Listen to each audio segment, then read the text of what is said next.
Satreskrim Polres Purwakarta mengungkap misteri kematian tragis Dina Oktaviani yang berusia 21 tahun, pegawai minimarket yang jasadnya ditemukan mengambang di Sungai Citarum, Kabupaten Karawang, Jawa Barat pada Selasa tanggal 7 Oktober tahun 2025 lalu. Polisi menetapkan Herianto, selaku rekan kerja korban, sebagai tersangka utama kasus Rajapati keji tersebut. Pada Rabu tanggal 22 Oktober tahun 2025, Kasatreskrim Polres Purwakarta, AKP Uyun Saepul menjelaskan, hasil penyelidikan menunjukkan tindak pidana ini dilakukan di wilayah hukum Polres Purwakarta, tepatnya di rumah pelaku dan di kawasan kilometer 72A Tol Cipularang. Ia menyebut, Herianto diduga memiliki ketertarikan seksual terhadap korban, sehingga ketika berada di rumahnya yang saat itu kosong, pelaku melakukan penganiayaan dan ruda paksa hingga korban tak berdaya. Setelah memastikan korban meninggal dunia, pelaku berusaha menghilangkan jejak dengan membungkus jasad Dina menggunakan dus, lemari, dan lakban kemudian membuangnya ke sungai di Jembatan Merah, wilayah Kecamatan Jatiluhur, Kabupaten Purwakarta, Jawa Barat. Jasad korban kemudian hanyut hingga ditemukan di wilayah Dusun Munjul Kaler, Desa Curug, Kabupaten Karawang, Jawa Barat. Selain membuang jasad korban, pelaku juga sempat membakar sejumlah barang milik korban untuk menghilangkan bukti dan menjual beberapa barang berharga, seperti sepeda motor, perhiasan, serta barang pribadi korban lainnya. Namun dari hasil olah TKP, pihak kepolisian berhasil menemukan dan menetapkan sejumlah barang sebagai alat bukti.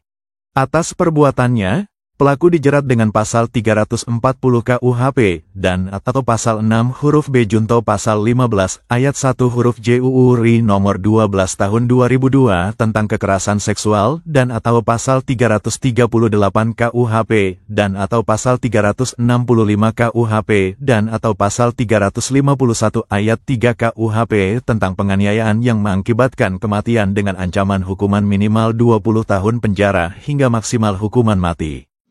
Hasil penyelidikan yang kami lakukan, dari adanya peristiwa hilangnya nyawa orang atau korban ini, didapat seorang tersangka, hasil penyidikan, dan juga fakta-fakta hukum, serta adanya alat bukti yang kami dapatkan, kami telah menetapkan inisial H sebagai pelaku atau tersangka perbuatan hilangnya nyawa orang atas nama korban DN tersebut.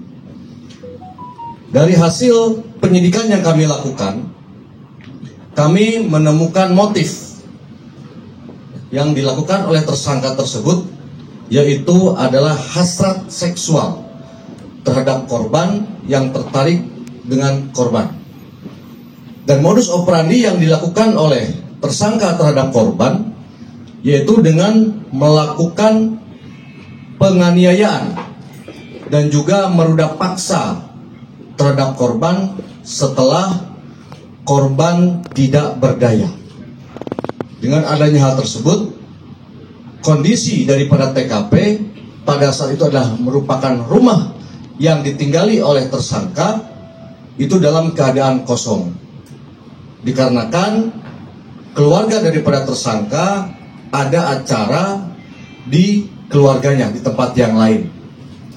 Dengan hal tersebut, korban membungkus dengan dus bekas lemari hasil pembelian daripada daripada tersangka yang digunakan untuk membungkus dan dilakban hingga korban sudah terbungkus rapi, kemudian dibuang di sungai Jembatan Merah ya, di wilayah hukum Polres Purwakarta hingga terbawa arus sampai ke daerah Karawang.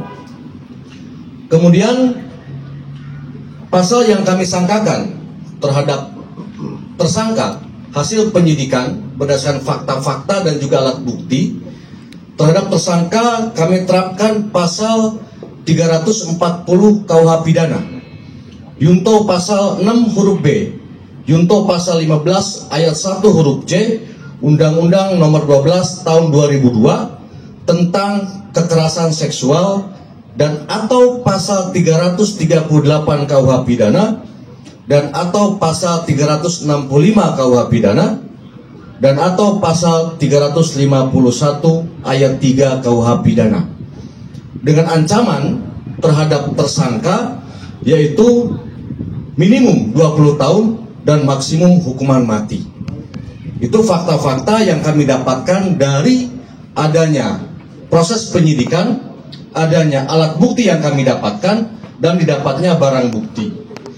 Hasil daripada olah TKP yang telah kami lakukan untuk mencari barang bukti tersebut, kami mendapatkan barang bukti yang ternyata oleh tersangka itu dibakar ya, untuk menghilangkan jejak terhadap adanya barang-barang milik korban.